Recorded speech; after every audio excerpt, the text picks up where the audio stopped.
안녕하십니까. 여의도 24시입니다. 이번 시간에는 제가 최근에 쓴 기자수첩이 있습니다. 이거 가지고 여러분들하고 얘기를 해보려고 합니다. 이 기자수첩은 이제 4.10 총선이 끝나고 국내임이 대참패했다는 그 결과가 나왔지 않습니까? 이거를 바탕으로 쓴 기자수첩입니다. 칼럼입니다. 이 칼럼의 제목은 이렇습니다. 8년 만에 또 대통령 탄핵이기 맞은 국민의힘, 이렇습니다.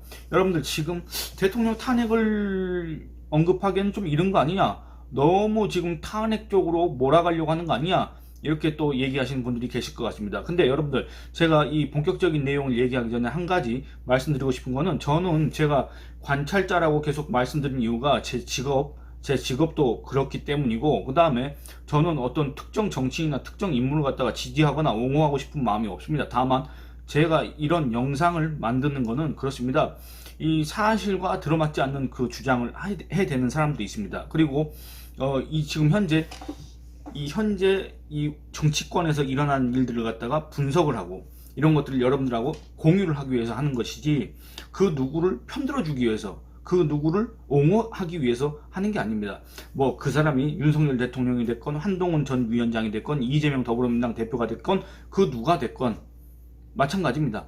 사실관계와 다른 얘기를 할 경우에는 비판의 대상이 되고 지적의 대상이 될 수밖에 없습니다. 그리고 현재 우리가 살고 있는 이 현실과 거리가 먼 동떨어진 얘기를 하는 사람들 있지 않습니까? 이 사람들도 아주 뒤처진 현실 감각, 이런 것들을 비판할 수밖에 없지 않습니까? 그런 취지에서 제가 영상들을 만들고 있는 거라는 거를 먼저 좀 말씀드리고 싶습니다. 이 기자수첩 제목은 아까 말씀드린 것처럼 8년 만에 또 대통령 탄핵이기 맞은 국민의힘입니다. 그런데 지금 현재 윤석열 대통령 또는 윤석열 정부 또는 대통령실 또는 윤석열 대통령을 지지하시는 분들은 지금 현재 상황이 얼마나 위기 상황인지 잘 모르시는 거 아닌가, 이런 생각이 듭니다. 왜냐하면 윤석열 대통령부터가 지금 현재 이 상황에서 지금 하고 있는 그런 모습들이 그렇게 뭔가 위기 상황에서 헤어나려고 하는 그런 모습들이 아니다. 그러니까 이번 총선에서 참패했다, 그 책임이 과연 누가 있느냐, 여론조사를 돌렸더니 그 거의 10명 중에 7명이 윤석열 대통령한테 책임이 있다, 이렇게 얘기를 했습니다. 그렇다고 해서 윤석열 대통령한테 무슨 국정 기조를 바꿔라 이런 식으로 주문하는 것은 또 그것도 옳지 않다고 생각합니다. 다만 지금까지 해왔던 거에서는 좀 바뀌어야 된다. 뭡니까? 지금 최근에 인사 문제도 마찬가지고 제가 지적을 했지 않습니까? 박영선, 문재인 정부 당시에 중소벤처기업부 장관을 했던 박영선은 천안함 음모론을 제기했던 자입니다. 그런데 그 천안함 음모론을 제기했던 자에 대해서 윤석열 대통령이 지난 3월 26일에 뭐라고 했습니까? 반국가 세력이라 그랬습니다. 고귀한 영웅의 희생을 모욕하고 조롱하고 유가족들을 조롱한 그 사람들은 반국가 세력이다. 이 사람들이 다시금 이런 유언비어를 퍼뜨리는 그런 활동을 막아야 된다는 취지로 그렇게 얘기를 했지 않습니까? 그런데 그런 사람이 박영선 같은 사람을 국무총리로 생각을 했었다? 물론 대통령실은 아니라고 했지만, 그렇다고 한다면 대통령실에서 뭐 하려고 박영선이라는 이름이 나왔겠습니까? 어떻게 외부로 유출이 됐겠습니까? 언론에 어떻게 보도가 됐겠습니까? 그런 점들 한번 생각을 해보시라는 그 얘기입니다. 그렇기 때문에 지금 현재 이 윤석열 대통령 또는 대통령실, 이런 상당히 지금 뭔가 갈팡질팡 우왕좌왕하고 있다. 도대체 어떤 방향을 잡아야 될지 모르는 것 같다, 이런 생각이 듭니다. 근데 여러분들, 이런 상황에 대해서 이제 얘기를 하려고 하는 게 뭐냐면, 이렇게 시간을 허비하다가는 결국에는 상황이 더 안 좋아지고 더 악화돼서 결국에는 이런 미래가 기다릴 수도 있다. 이거를 명심해야 된다. 이거를 지금 사람들이 또 잊어버리고 있는 것 같다. 그렇기 때문에 제가 구태여 탄핵이라는 그런 아주 위험한 표현, 또는 아주 거부하고 싶은 그런 표현을 제가 썼습니다. 8년 만에 또 대통령 탄핵이기 맞은 국민의힘, 득세하는 반유는 김무성, 유승민, 전철 밟을까? 이렇습니다. 제가 한번 읽어보도록 하겠습니다.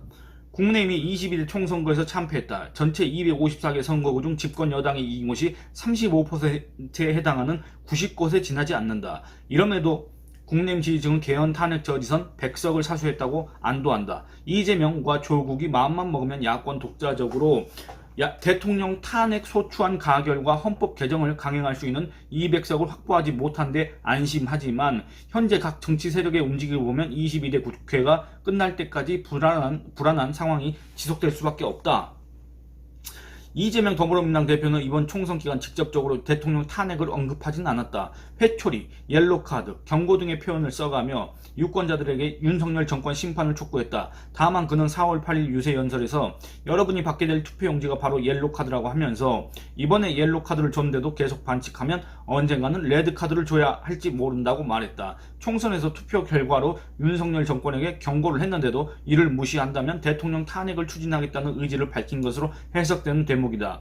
더불어민주당의 기타 정당들도 일찌감치 대통령 탄핵을 언급했고 적극적으로 추진할 뜻을 밝혔다. 이번 총선 기간 윤석열 정권의 가장 강경한 태도를 보인 조국 혁신당 대표는 3년은 너무 길다고 외친다. 3년이란 윤석열 대통령의 잔여 임기를 말한다. 너무 길다는 말은 윤석열 대통령이 법적으로 보장된 임기를 끝까지 마치도록 내버려둘 수 없다는 것을 뜻한다.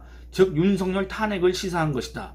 조국 대표는 4월 9일 광화문 광장 앞에서 박근혜 정권의 국정농단의 시민이 촛불을 들고 일어나 정권을 조기 종식한 장소라고 하면서 윤석열 정권을 겨냥해 지금 다른 형태의 국정농단이 전개되고 있다고 주장했다. 개혁신당 역시 윤석열 탄핵을 직접적으로 언급하거나 암시하고 있다. 개혁신당의 천하람 당선인은 3월 27일 지금 윤석열 정권 하는 꼴을 보면 박정훈 대령의 일이라든지 김건희 여사의 디올백 의혹이라든지 탄핵 사유가 될 만한 부분이 충분히 있다고 본다며 그런 부분들이 확인된다면 저희도 당연히 탄핵 추진에 동참할 수 있다고 말했다. 이준석 개혁신당 대표도 총선 다음 날인 4월 11일 SBS 라디오 프로그램에 나가 윤석열 탄핵을 암시한 듯한 발언을 했다. 당시 그는 다음 대선에 나가느냐는 사회자 질문을 받고 다음 대선이 몇 년 남았느냐고 물었다. 사회자가 3년 남았다고 답하자 이 당선인은 확실하냐고 되물었다. 윤 대통령이 남은 임기 3년을 채우기 전에 다시 대선을 치를 가능성이 있다는 식으로 언급한 셈이다. 그렇다면 거대한 야당 있지 않습니까? 거야가 윤석열 탄핵을 결심하고 이를 조장하는 과정은 어떻게 될까? 먼저 거야는 윤석열 대통령의 부인 김건희 여사에 대한 특검을 재추진할 가능성이 크다. 조국 혁신당 대표는 4월 9일 범야권이 200석을 얻는 것을 전제로 말하면 첫 번째로 해야 할 일은 개헌이 아니다 라고 하면서 김건희 특검법 통과를 언급했다. 그러면서 하반기에 김건희 씨가 법정에 서는 모습을 보게 될 것이라고 말했다. 범야권이라 하면 여기서는 더불어민주당, 조국혁신당, 개혁신당, 그 다음에 녹색정의당은 이제 의석이 없으니까 빼고 그 다음에 새로운 미래 이렇게 되겠습니다.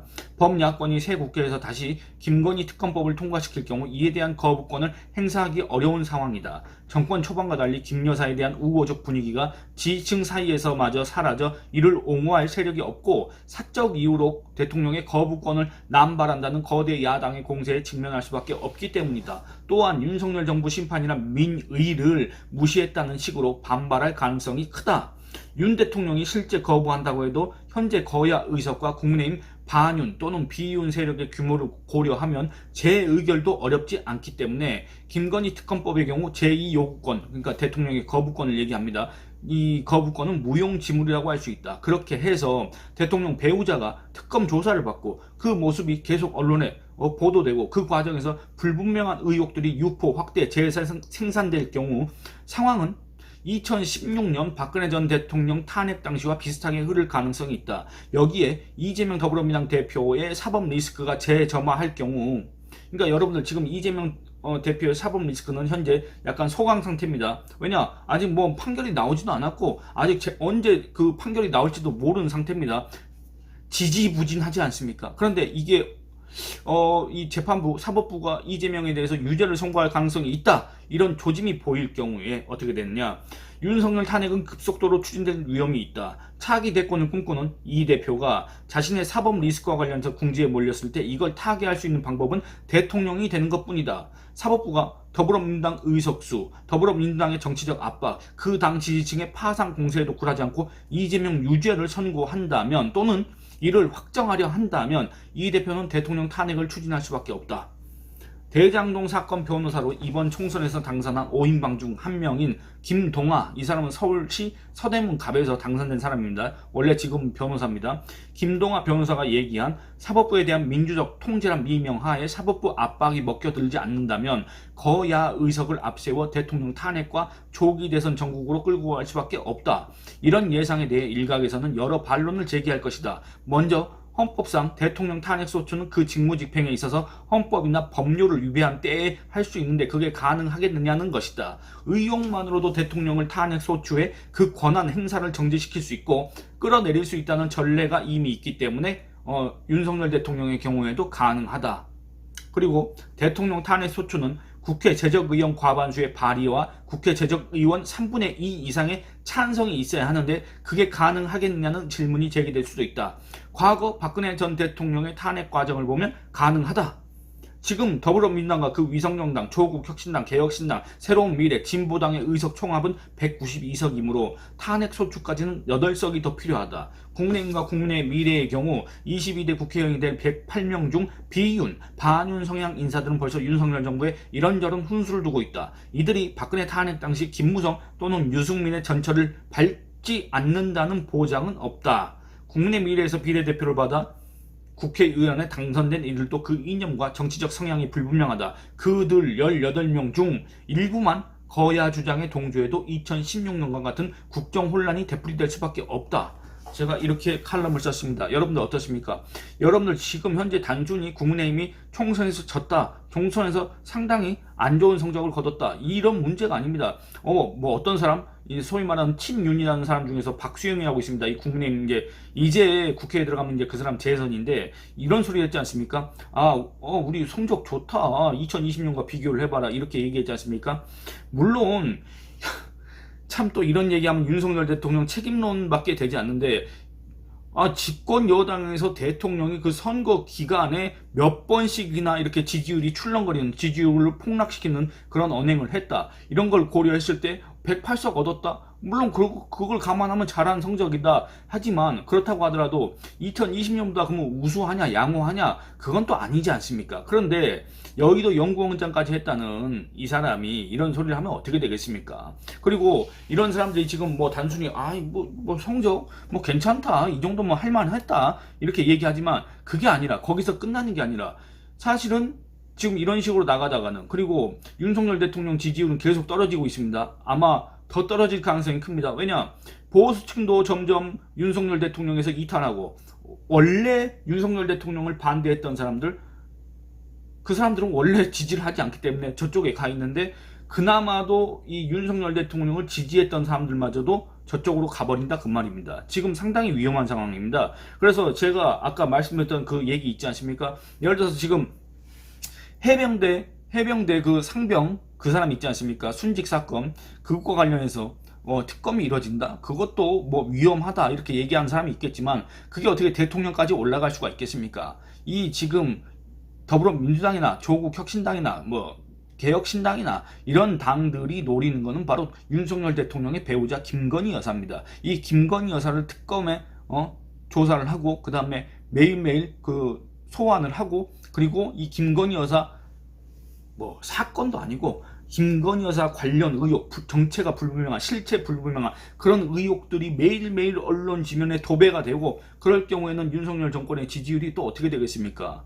그거 아마 버틸 수가 없을 겁니다. 그런 내구력이 이미 다 소진됐습니다. 이번 총선을 계기로 해서 윤석열 정권 내구력이 정말 한계에 다다랐다, 이렇게 생각하시는 분들이 많이 계실 겁니다. 그래서 이거를 얼른 다시 보수층을 결집시키고, 그 다음에 이 보수에 관여했다는, 직간접적으로 이름을 올리고 있는 사람들을 다 모아가지고 다시 예전 2022년 대선 당시에 그 보수 결집을 이뤄야 되는데, 지금 윤석열 대통령이 하는 그 인선, 그런 작업들, 그것과 관련해서 이제 외부로 흘러나오는 그런 얘기들을 보면은, 과연 윤석열 대통령이 이런 보수층을 결집할 그런 마음이 있느냐, 또는 윤석열 대통령이 자기 측근들의 그 몇몇의 얘기만 듣고서는 상황이 이렇게 그렇게 나쁘진 않다, 상황이 그렇게 심각하진 않다, 이렇게 혹시 낙관하고 있는 건 아니냐, 이런 식으로 오해를 할 만큼 윤석열 대통령 또는 대통령실의 그런 행동들이 상식적으로 이해가 되지 않는다, 이렇게 생각하시는 분들이 많이 계십니다. 그래서 윤석열 대통령 지지율이 계속 떨어지고 있다, 이렇게 생각하시는 분들이 많이 계십니다. 그래서 그런 것들이 계속되지 않습니까? 그렇다면 결국에는 상당히 위험한 상황으로 갈 수밖에 없다. 근데 그 기간도, 그 시점도 여러분들이 생각하시는 것처럼 윤석열 대통령이 그래도 지금 이 상태로 이 상태로 가면 과거에도 이렇게 지지율이 떨어졌던 적이 있기 때문에 이대로 가면 좀 회복되지 않을까 생각하겠지만, 여러분들 가장 중대한 변수는 만약에 이재명 대표가 마음만 먹는다고 한다면 얼마든지 윤석열 대통령 탄핵 소추를 추진할 수 있다 그겁니다. 그때 부와 내동해가지고 과거 김무성, 유승민과 같은 이 국민의힘 안에서 이 윤석열 대통령 탄핵에 찬동하는 이가 전혀 안 나오겠습니까? 한 명도 안 나오겠습니까? 그걸 장담할 수가 없지 않습니까? 그럴 경우에는 정말로 위험한 상황이 된다. 이 국민의힘 자체로도 위험한 상황이고, 이 대한민국이라는 그 국가를 생각해서도 국정 공백이 얼마나 심각한 상황입니까? 그렇지 않습니까? 지금 현재 뭐 국무총리, 그 다음에 대통령, 참모들이 사의를 표명했는데 후임자들을 지금 못 뽑아가지고 지금 그러고 있지 않습니까? 그걸로도 지금 뭔가 국정 혼란이다 이런 얘기가 나오는데, 만약에 그런 탄핵 소추 이런 움직임이 또 생긴다고 할 경우에는 이 나라가 어떻게 되겠습니까? 그런 것들을 생각했을 때 지금 현재 이 시간을 이렇게 허비하다가는 정말 여러분들이 정말 상상하기 싫은, 여러분들이 두 번 다시 겪기 싫은 그런 시간들이 다시 재현될 가능성이 있다. 이런 것들을 우려하는 마음에서 이런 칼럼을 써봤습니다. 이런 일들이 제발 실현되지 않기를, 제발 재현되지 않기를 바랄 뿐입니다. 여러분들 의견 많이 남겨주시기 바랍니다. 이 영상은 이만 줄이겠습니다. 감사합니다.